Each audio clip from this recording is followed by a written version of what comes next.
कालीदह एक विशाल किला था जो ह्यूगली नदी के तट पर खड़ा था।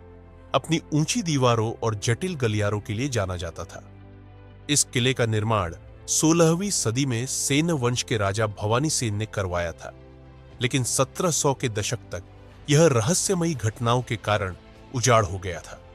स्थानीय लोग कहते थे कि किले में एक प्राचीन शक्ति, काली माता का अभिशाप बसता है, जो हर पूर्णिमा की रात भटकती आत्माओं को बुलाता है।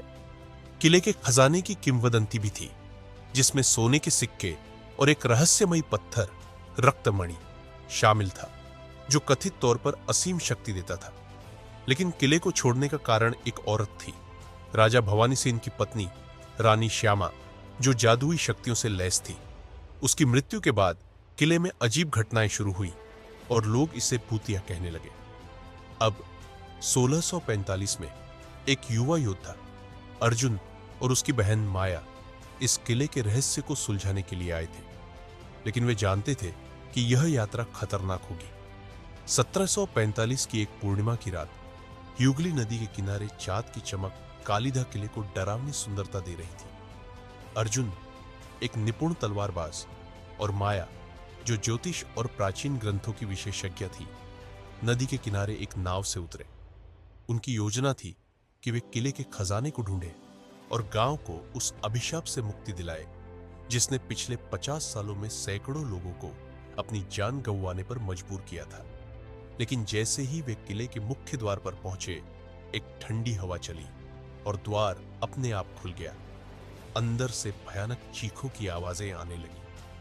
अर्जुन ने अपनी तलवार निकाली, जबकि माया ने एक प्राचीन ताबीज निकाला जो उनके पिता ने दिया था, एक ताबीज जो बुरी आत्माओं से रक्षा करता था। किले के भीतर प्रवेश करते ही अर्जुन और माया को एक अंधेरे गलियारे में खड़ा पाया। दीवारों पर खून से लिखे शिलालेख थे जो किसी अनजानी भाषा में थे। तभी गलियारे के अंत से एक छाया उभरी, एक महिला का भूत जिसकी आंखें लाल थीं और हाथों में एक तलवार थी। यह रानी श्यामा की आत्मा थी जो किले की रखवाली कर रही थी। माया ने ताबीज उठाया और मंत्र पढ़ना शुरू किया, लेकिन श्यामा की आत्मा ने अर्जुन पर हमला कर दी। एक तेज एक्शन दृश्य में अर्जुन ने अपनी तलवार से उसकी तलवार को रोका और गलियारे की दीवार से कूदकर बच निकला। लेकिन श्यामा की शक्ति इतनी थी कि उसने किले की दीवारों को हिलाना शुरू कर दिया और पत्थरों का मलबा गिरने लगा। माया ने अपने भाई को बचाने के लिए एक और मंत्र का उच्चारण किया, जिससे श्यामा थोड़ी देर के लिए पीछे हटी। अर्जुन और माया ने गलियारे से भागकर किले के मध्य में एक गुप्त कक्ष में शरण ली।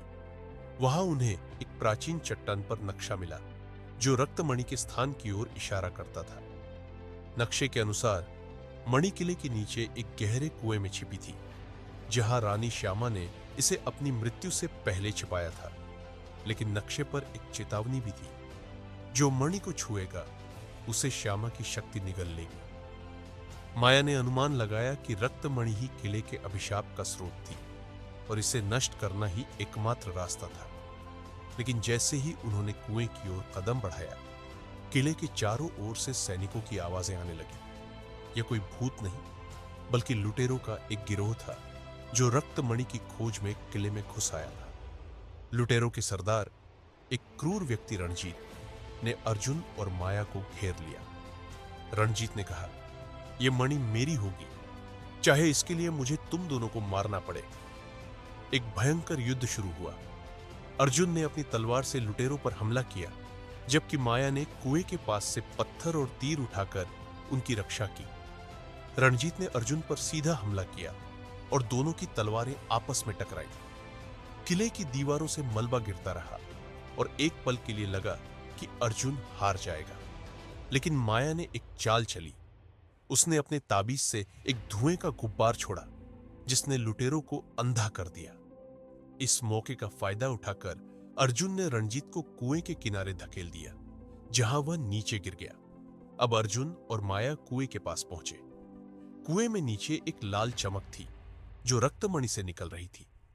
जैसे ही अर्जुन ने मणि को छुआ, रानी श्यामा की आत्मा फिर प्रकट हुई, इस बार और शक्तिशाली।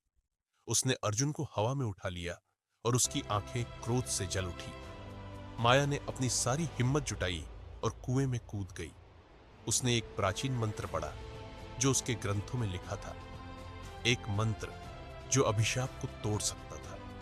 मंत्र के साथ उसने रक्तमणि को तोड़ने की कोशिश की। एक जोरदार विस्फोट हुआ और कुएं से लाल रोशनी फैल गई। श्यामा की आत्मा चीखते हुए गायब हो गई और किला शांत हो गया।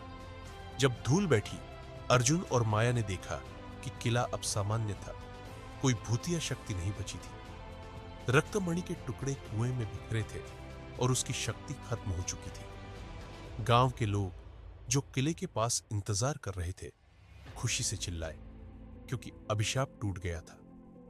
अर्जुन और माया किले से बाहर निकले और उनकी कहानी बंगाल के गीतों में गाई जाने लगी। कालीदह अब एक ऐतिहासिक स्थल बन गया जहां लोग साहस और बुद्धिमत्ता की निशानी के रूप में उनकी याद में जाते थे।